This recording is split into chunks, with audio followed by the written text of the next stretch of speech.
இப்போ பாருங்கள், கடலைப்பருப்பை நான் 2 மணி நேரம் நல்லா தண்ணியில் ஊற வச்சு எடுத்து வச்சுருக்கேங்க. இது கூட நம்ம 2 வரமிளகா, பூண்டு, இஞ்சி, சோம்பு கொர கொரன்னு அரைச்சி எடுத்துக்கலாங்க. பாருங்கள், கடலைப்பருப்பு நம்ம அரைச்சிட்டு வந்துருக்கோம். இது தேவையான உப்பு ஆட் பண்ணிக்கலாங்க. வாசனைக்கு கொஞ்சமாக புதினா ஆட் பண்ணிக்கலாம். இப்போ நம்ம ஒரு கைப்பிடி வந்து நம்ம வாழைப்பூ ஆட் பண்ணிக்கலாங்க.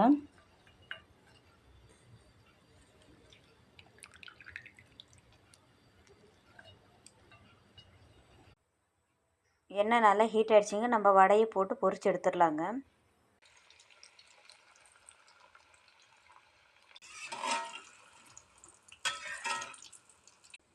இப்போ பாருங்கள், நல்லா வடை கலர் மாதிரி வந்துச்சு. நம்ம ஒரு ட்ரான்ஸ்ஃபர் பவுலில் மாற்றிட்டு காட்டுறேங்க.